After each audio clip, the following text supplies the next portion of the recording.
Friends, सभी को आत्मवंदन। इस सत्संग में बार बार हम ज्ञान के महत्व पर चिंतन करते हैं, ज्ञान को ही नमन करते हैं और ज्ञान ही सत्य है, ज्ञान ही परम सत्य है, ज्ञान ही अवेकनिंग है। इसी सत्य को, इसी बोध को बार बार अनुभव करने का चेष्टा रहता है। जो ये अंतिम रियलिटी है, अंतिम सत्य है, उसी का नाम है ज्ञान, उसी का नाम है बोध, उसी का नाम है कॉन्शियसनेस, उसी का नाम है अवेयरनेस। और जब हम ज्ञान कहते हैं तो ज्ञान का मतलब है नोइंगनेस, और नोइंगनेस और बीइंगनेस वो दोनों एक हैं। तो जो सदगुरु निसर्गदत्त महाराज हैं, उन्होंने इतने क्लैरिटी से इस बात को कहा है कि जगह जगह आप कहीं भी अन्वेषण करते रहिए, घूमते रहिए, फिरते रहिए, वहां जाइए, कहाँ कहाँ जाकर के फिर बाद में इसी बात पे आते हैं कि एसेंस ऑफ एवरीथिंग, जो परम सत्य है, वो है केवल नोइंगनेस, जाननापना। और जानने पने में होनापना शामिल है। और उसी को कहा केवल्य या ज्ञान या सत्य या चेतन या जागरूकता, कंटेंटलेस जागरूकता, वैसी जागरूकता, प्योर अवेयरनेस जिसमें कोई ऑब्जेक्ट्स ना हो। क्योंकि जितना भी ऑब्जेक्ट्स हैं वो ही तो संसार है। जो भी दृश्य है, जो भी पदार्थ है, जो भी वस्तुएं हैं, आपका शरीर, आपके विचार, ये सब उस नोइंगनेस में आते हैं और चले जाते हैं। नोइंगनेस इज दैट स्क्रीन, और उस स्क्रीन पे सारे के सारा संसार और आपका शरीर भी, आपका विचार भी, आपकी भावनाएं भी, आपकी सेंसेशंस, आपके परसेप्शंस, आपका देखना, सुनना, स्पर्श, टेस्ट, स्मेल, वो सब उस स्क्रीन पर जानने पने में उठते हैं और उसी में विलीन हो जाते हैं। तो उसके अतिरिक्त सब एक अवधारणा है। शरीर भी एक अवधारणा है, इसको जानिए। अब आप कहेंगे ये शरीर दिखाई दे रहा है। हाँ, जैसा संसार बाहर का दिखाई दे रहा है, ऐसे ये शरीर दिखाई दे रहा है। तो एक तो ये शरीर और संसार अलग नहीं है, संतों ने कहा। आपने मान्यता कर ली है कि मैं ये शरीर हूं। नहीं तो जैसे ही आप आंख बंद करते हैं तो फिर आपको क्या महसूस होता है? शरीर की जगह आपको केवल संवेदन महसूस होते हैं, सेंसेशंस, वाइब्रेशंस महसूस होते हैं। और सेंसेशंस और वाइब्रेशंस महसूस करने वाला कौन होता है? मन होता है। और मन क्या है? वो अवधारणा है। मन स्वयं में एक विचार है। तो प्योर नोइंगनेस, प्योर कॉन्शियसनेस, उसके प्रकाश से मन विचारों का, भाव का, अवधारणाओं का निर्माण करता है। और वो अवधारणाएं लगातार लगातार हमारे चित्त में अपनी इतनी गहरी पैठ बना लेती है कि हमको वो सत्य लगने लगता है। अब जैसे स्वप्न आता है तो स्वप्न में जितने टाइम हम रहते हैं तो हमको वो सत्य दिखाई देता है। स्वप्न में हमारा जो भी भूमिका है, हो सकता है स्वप्न में मैं एक बच्चा हूं, स्वप्न में दूसरे लोग भी जिनको मैं जानता भी हूं वो भी दूसरे रूप में दिखाई दें। मालूम पड़ा कि वहां पे कोई और मेरी मदर है, वो उसका बचपना दिखाई दे रहा है। लेकिन जब तक मैं स्वप्न में होता हूं तो वो स्वप्न में वो सारी अवधारणाएं मुझको सत्य प्रतीत होती हैं। ऐसे ही ये सारी की सारी अवधारणाएं जागृत समय में मैं सत्य मानता हूं, सत्य प्रतीत होती हैं, बट वो सत्य नहीं है। जो भी दिखाई देता है, जो भी आप अनुभव करते हैं, और जो भी विचार मन बुद्धि से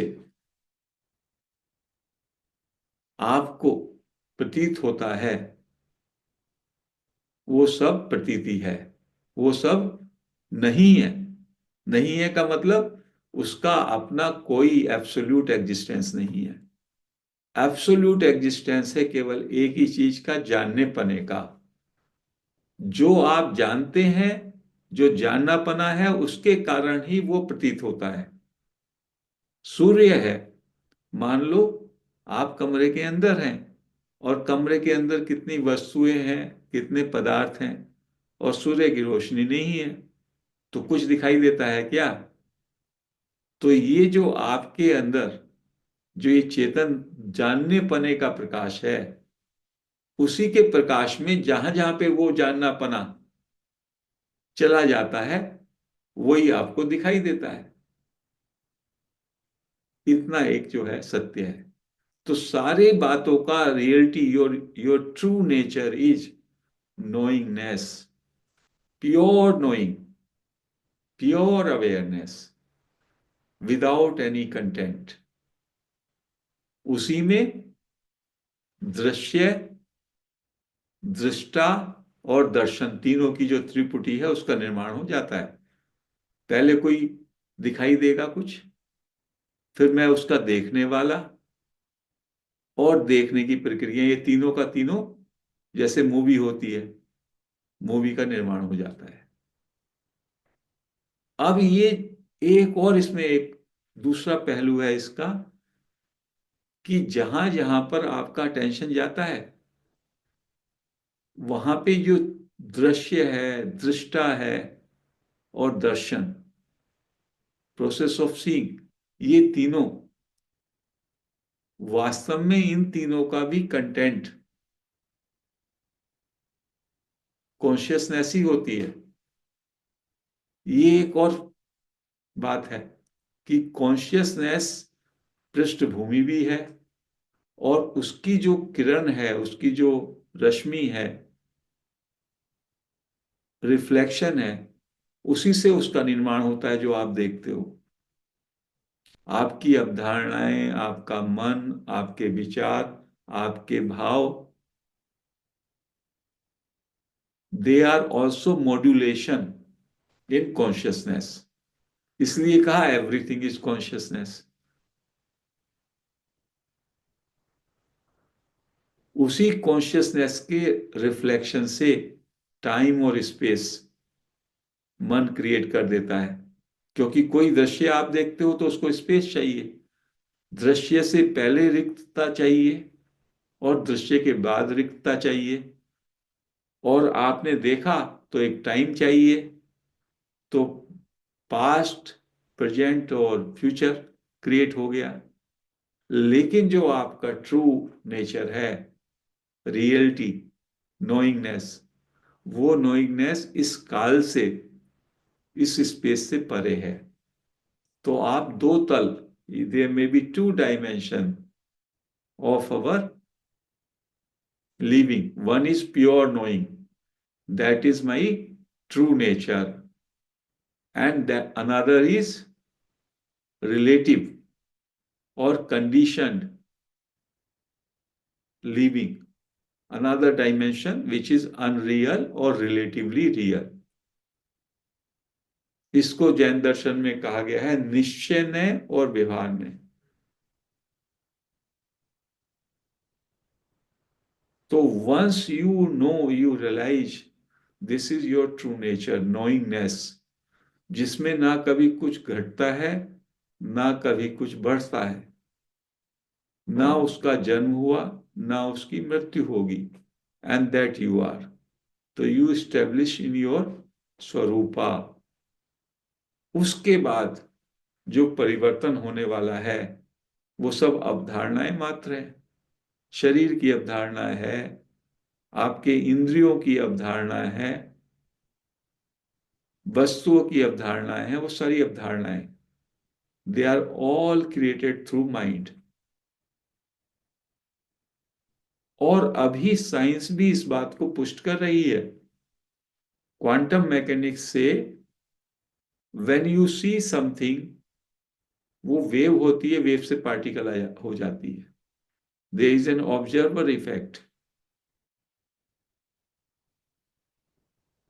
आपके ऑब्जर्विंग से जिस चीज को ऑब्जर्व किया जा रहा है उसमें फर्क आ जाता है।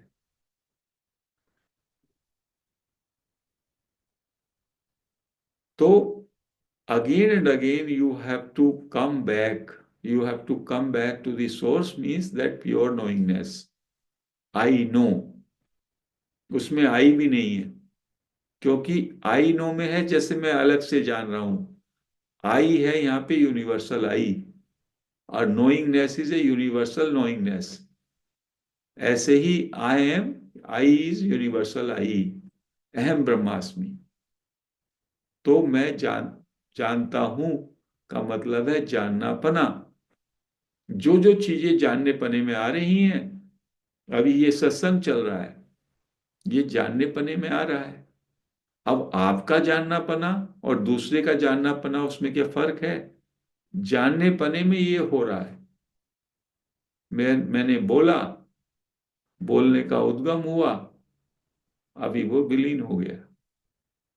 अभी तक का सत्संग उठा था, शब्द उठे थे, उनका प्रगटीकरण हुआ, उनको सुना गया, अब वो विलीन हो गए।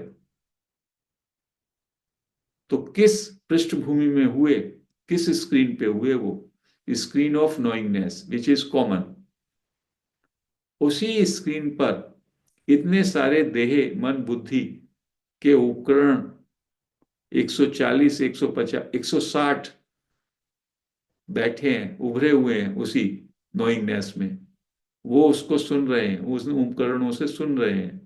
एक उपकरण बोल रहा है, and this all drama is happening. सत्संग drama is happening, but knowingness is one and common. उसी नोइंगनेस में ये हो रहा है। That knowingness is our true nature. और ये इंडिविजुअल नहीं है, दिस नोइंगनेस इज कॉमन और universal, and so is the beingness. तो निसर्गदत्त महाराज कहते हैं, I know I am. In sum and substance our true nature is pure knowingness. जानना पना, उसको ज्ञान भी कह सकते हैं, बोध कह सकते हैं। जो जो जानने पने में आ रहा है वो प्रतीति होती है, एपियरेंस। और वो मात्र अवधारणा है, that is based on concepts, ideas, emotions, images और योर सेंसरी परसेप्शन। तो सारा जीवन में आप देखेंगे, आपका सेंसरी परसेप्शन से आप देखते हैं, सुनते हैं, महसूस करते हैं। मन में विचार, भावनाओं, इमेजेस से, और शरीर को आप करते हैं सेंसेशन, परसेप्शन और वाइब्रेशन से। जब आपकी आंखें बंद होती हैं तो आप उसको महसूस करते हैं। तो इन संतों ने अद्वैत वेदांत के कहा कि जो परिवर्तन होता रहता है, आपका विचार, आपके भाव, आपके सेंसेस, सेंसेशन, आपके वाइब्रेशंस, वो आप नहीं हो। आप वो हो जो हमेशा ज्यों का त्यों रहता है। और वो है केवल प्योर नोइंगनेस। उस नोइंगनेस के प्रकाश में ही, उस नोइंगनेस के स्क्रीन पर ही सब कुछ उठता रहता है और सब कुछ गिरता रहता है। So stay rooted in that knowingness. और नोइंगनेस और बीइंगनेस अलग अलग नहीं है, they are one and the same thing. और चूंकि नोइंगनेस में कोई पास्ट, प्रेजेंट और फ्यूचर भी नहीं है, कोई ज्यादा और कम नहीं है, तो उसमें हमेशा ही ब्लिसफुलनेस भी रहती है। सो इट इज सत्यचित आनंद। पीछे हमारे रिट्रीट में काफी भाइयों बहनों ने इस सत्य को जाना और वो गहरी जागरूकता में गए। जागरूकता without any contents, contentless awareness, that is the pure awareness, the pure knowing. तो हम सभी को कोशिश करनी चाहिए कि बार बार चिंतन के द्वारा, मनन के द्वारा, निधिध्यासन के द्वारा इस नोइंगनेस, इस ज्ञान को, इस बोध को, इस परम सत्य को बार बार इसमें अपने को स्थापित करें, जो हमारा स्वरूप है। करना नहीं है, होना मात्र है। जब हम प्रभाव को छोड़ देते हैं, जब हम परिवर्तनशील को से डिसोसिएट हो जाते हैं, तो खुद ब खुद ही हम अपने स्वरूप में, आत्म स्वरूप में, ज्ञान स्वरूप में, बोध स्वरूप में, नोइंगनेस में स्थित हो जाते हैं। तो friends, our true nature is knowingness, जाननापना, होनापन, जिसमें वस्तु, पदार्थ, sensations, vibrations, ideas, concepts, beliefs, emotions उठते हैं और विलीन हो जाते हैं। तो आज we end this discourse here. हरिओम फ्रेंड्स।